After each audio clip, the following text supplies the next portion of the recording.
Sun Mother Wakes the World, an Australian creation story. Adapted by Diane Wolkstein, pictures by Bronwyn Bancroft.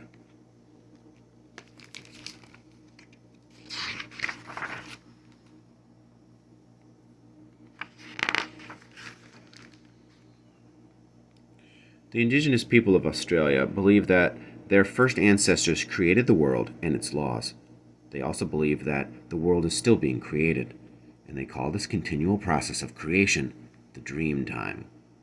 In order to enter into creation, past, present, and future, the people perform ceremonies during which they describe the dreamtime in paintings, dances, songs, and stories. Just as each of their ancestors appeared on earth in a certain place, which is called their dreaming, so too the place where each person is born is called his or her dreaming. The birthplaces of the ancestors and the people living on earth are considered sacred. Some people go on journeys, walkabouts, to look after their own birthplaces and the birthplaces of their ancestors. On such occasions, they perform ceremonies to renew themselves and to keep the earth alive.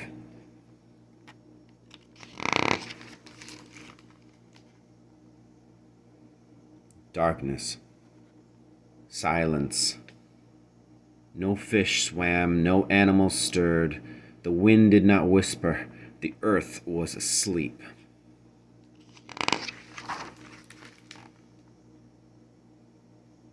In the sky, Sun Mother was also asleep.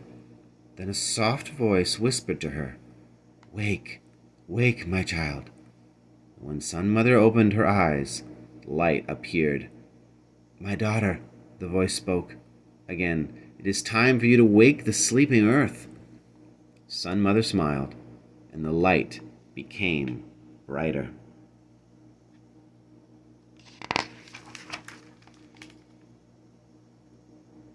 Swift as a falling star, Sun Mother sped to the earth.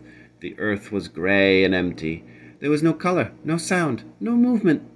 Sun Mother began to travel. With each step she took, grass, plants, and trees sprouted in her footprints. Sun Mother traveled north, south, east, and west, waking all the earth.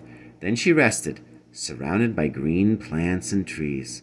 Again the voice called to her, "My daughter, it is time for you to go to the dark caves and wake the sleeping animal spirits."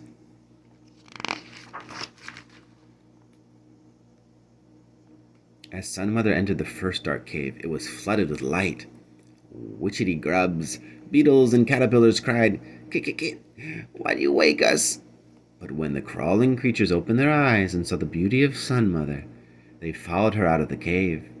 Insects of every color and shape appeared, and the earth became more beautiful. As Sun Mother entered the next cave, ice melted under her feet, forming a stream. Her warmth woke the lizards, frogs, and snakes. "Sss, go away," they hissed. But when they opened their eyes and saw how beautiful Sun Mother, a stream filled with lizards, frogs, and snakes, and fish followed after her.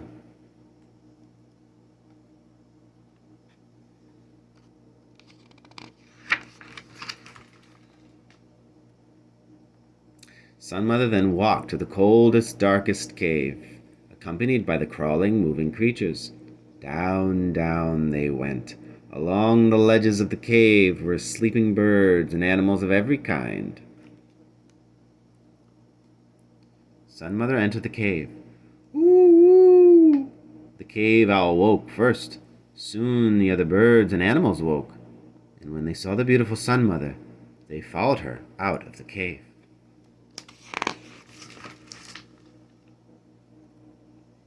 Sun Mother lay down and rested under a river gum tree. All the creatures gathered around her, content with the gift of life they had been given. The wind stirred the leaves, the blossoms offered their fragrance, the crickets hummed. After resting, Sun Mother said, "My children, I woke you as a seed is woken in the spring. Now that you are awake, I can return to my home in the sky."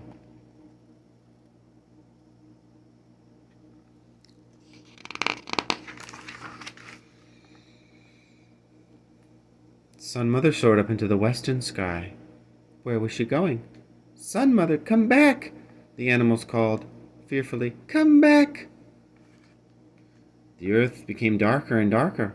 After a time, it was completely dark.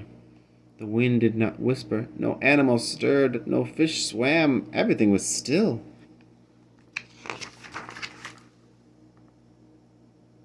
Then a little frog croaked.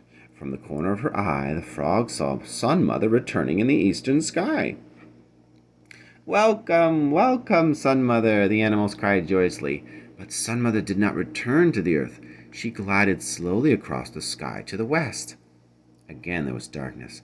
Yet this time the animals were not as frightened as they were before. They understood that Sun Mother had returned to her home in the sky, and that each day she would visit them on earth.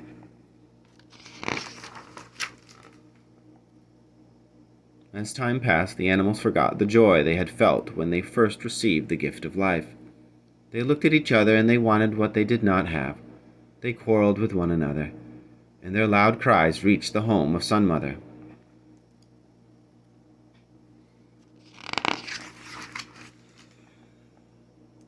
Swift as a falling star, Sun Mother sped to the earth.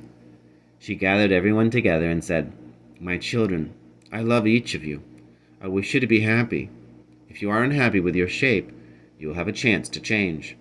Consider very carefully what you choose, for the form you choose will be yours for a long time." Slowly the animals began to change. Wombat chose to have strong claws so he could dig tunnels under the earth. Kangaroo chose to have a pouch so she could keep her babies close to her. Emu chose to have long legs so he could run faster than any other bird. Platypus could not decide what she wanted, so she chose everything: a beak, fur, webbed feet, and a tail.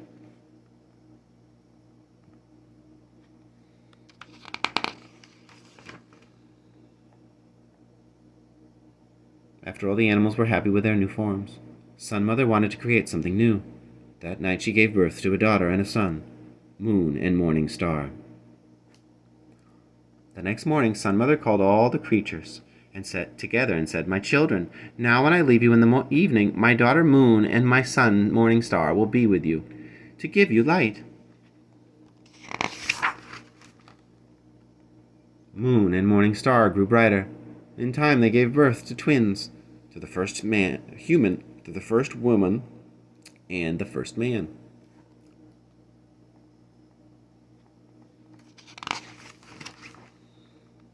"Welcome, welcome," Sun Mother said to the first woman and the first man.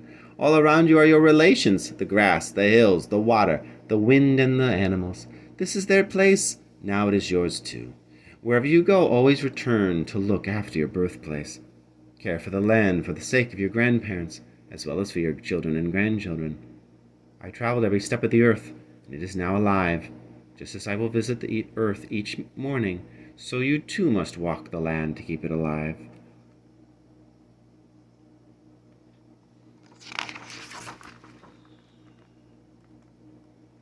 With these words, Sun Mother soared up into the sky. And each morning, Sun Mother continues to keep her promise, bringing light to the earth.